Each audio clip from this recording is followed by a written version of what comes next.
નમસ્તે વિદ્યાર્થી મિત્રો. આજે આપણે વિદ્યુત ક્ષેત્ર માટે સ્વાધ્યાયનો 8મો દાખલો એના એ અને બી વિભાગો કરવા જઈ રહ્યા છીએ. પહેલા દાખલો શું છે એ સમજી લઈએ. બે વિદ્યુત ભારો આપ્યા છે ક્યુ એ અને ક્યુ બી. બેયના મૂલ્ય સમાન છે, પણ એક ધન વિદ્યુત ભાર છે અને બીજો ઋણ વિદ્યુત ભાર છે. આ બંનેને હવામાં 20 સેન્ટીમીટર દૂર મૂકેલા છે. એટલે જે આ પહેલો વિદ્યુત ભાર છે એને આપણે એ બિંદુ અને બીજો છે એને બી કહીએ. તો આ બંને વિદ્યુત ભારને જોડતી રેખા AB ના મધ્ય બિંદુ O પર આ બંને વિદ્યુત ભારોનું પરિણામી ક્ષેત્ર કેટલું હશે? અને આ બિંદુ પાસે 1.5 10⁻⁹ કુલમ્બ વિદ્યુત ભાર ધરાવતો ઋણ પરીક્ષણ વિદ્યુત ભાર મૂકવામાં આવે તો આ પરીક્ષણ વિદ્યુત ભાર પર લાગતું બળ કેટલું હોય? તો આપણે સોલ્યુશનમાં પહેલા આ વિદ્યુત ભાર કેવી રીતે મૂક્યા છે એ જોઈ લઈએ. તો જુઓ, બે વિદ્યુત ભારો જે છે એમને આમ મૂકેલા છે. એક વિદ્યુત ભાર એ ધારો કે અહીં છે અને બીજો વિદ્યુત ભાર છે એ અહીં મૂકેલો છે. આને આપણે કહીએ એ બિંદુ અને આને આપણે કહીએ બી બિંદુ. તો એ પરનો વિદ્યુત ભાર ક્યુ એ અને બી પરનો વિદ્યુત ભાર ક્યુ બી છે.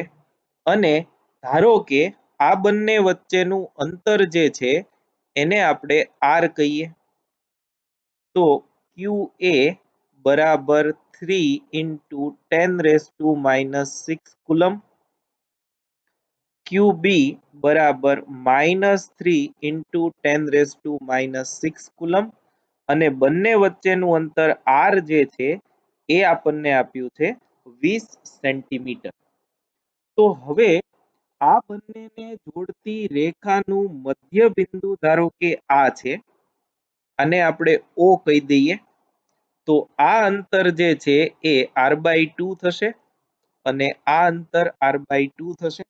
r 20 સેન્ટીમીટર છે એટલે આ થશે 10 સેન્ટીમીટર અને બીજું આ પણ થશે 10 સેન્ટીમીટર. હવે આ બિંદુ પાસે વિદ્યુત ક્ષેત્ર મેળવવા માટે મેં તમને વિદ્યુત ક્ષેત્રના ટોપિકમાં જ કીધું હતું કે અહીંયા વિદ્યુત ક્ષેત્ર શોધવું હોય તો બંને વડે ઉદ્ભવતા વિદ્યુત ક્ષેત્રનું પરિણામી ગોતવું પડે. તો એના માટે સૌથી પહેલા આપણે ત્યાં એકમ ધન વિદ્યુત ભાર મૂકી દઈએ, +1 કુલમ્બ વિદ્યુત ભાર મૂકી દીધો. હવે આ વિદ્યુત ભાર પર ક્યુ એ ધન છે, આ પોતે ધન છે એટલે એના વડે લાગતું વિદ્યુતીય બળ એ આમ મળશે, આને આપણે ઈ એ કહીએ. અને બી વડે લાગતું વિદ્યુતીય બળ, બી પાસેનો વિદ્યુત ભાર માઇનસ છે તો આ માઇનસ અને આ પ્લસ, તો એ પણ એક જ દિશામાં થાય. તો એનું પણ વિદ્યુત ક્ષેત્ર જે છે એ આ જ દિશામાં થશે, જે ઈ બી જેટલું હશે. તો કહેવાનો અર્થ એ છે, અહીંયા હવે હું લખું છું એનો જવાબ, કે ક્યુ એ અને ક્યુ બી વડે ઉદ્ભવતા વિદ્યુત ક્ષેત્રો એક જ દિશામાં છે, એક જ દિશામાં હોય અને તે દિશા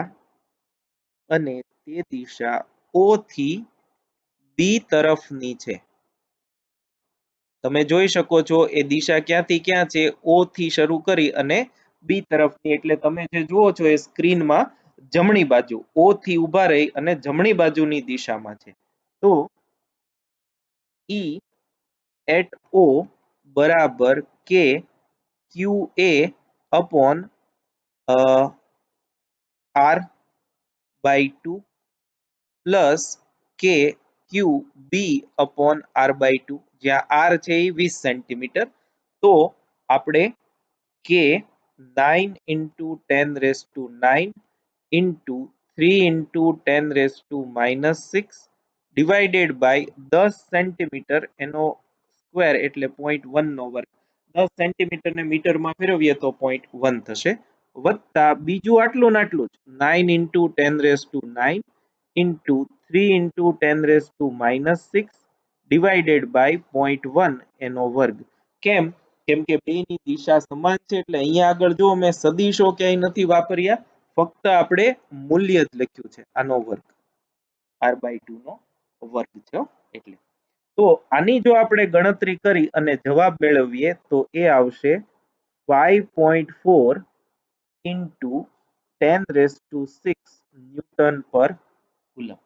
તો જવાબ આપણે આમ લખીશું કે મધ્ય બિંદુ એ વિદ્યુત ક્ષેત્ર 5.4 into 10 raised to 6 ન્યૂટન પર કુલમ જેટલું અને તેની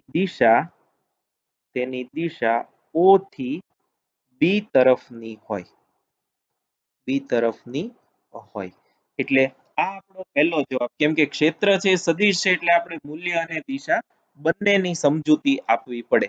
તો મૂલ્ય જે છે એ આટલું 5.4 10 raised to 6 ન્યૂટન પર કુલમ જેટલું અને દિશા O થી B તરફ એટલે કે જમણી બાજુ. હવે બીજું તમને પૂછ્યું છે બી કે આ બિંદુ પાસે 1.5 10 raised to -9 કુલમ વિદ્યુત ભાર મૂકવામાં આવે અને ઋણ હોય તો એના પર લાગતું બળ. તો બળનું સૂત્ર છે આપણી પાસે F બરાબર QE. તો બરાબર Q એ છે 1.5 10 raised to -9 into E 5.4 into 10 raised to 6. આ બેનો આપણે જો ગુણાકાર કરીએ તો એ આવશે 8.1 into 10 raised to -3 ન્યૂટન. અને આ બરાબર સમજો, આ મૂલ્ય છે ઋણ વિદ્યુત ભાર ક્ષેત્રની વિરુદ્ધ દિશામાં બળ અનુભવે. ઋણ વિદ્યુત ભાર મેં તમને થિયરીમાં કરાવ્યું છે, ઋણ વિદ્યુત ભાર ક્ષેત્રની વિરુદ્ધ દિશામાં બળ અનુભવે એટલે એની દિશા O થી A તરફ હોય. દિશા ક્યાંથી ક્યાં તરફ હોય? O થી A તરફ. એટલે આમાં દિશા જે છે એનો ઉલ્લેખ કરવો ખાસ જરૂરી છે, કેમ કે વિદ્યુત ભાર જે આપણને આપ્યો છે એ ઋણ પરીક્ષણ વિદ્યુત ભાર છે અને ઋણ પરીક્ષણ વિદ્યુત ભાર ક્ષેત્રની વિરુદ્ધ દિશામાં બળ અનુભવે એટલે જો ક્ષેત્રની દિશા O થી B તરફ હોય તો બળની દિશા O થી A તરફની હોઈ શકે. Thank you very much.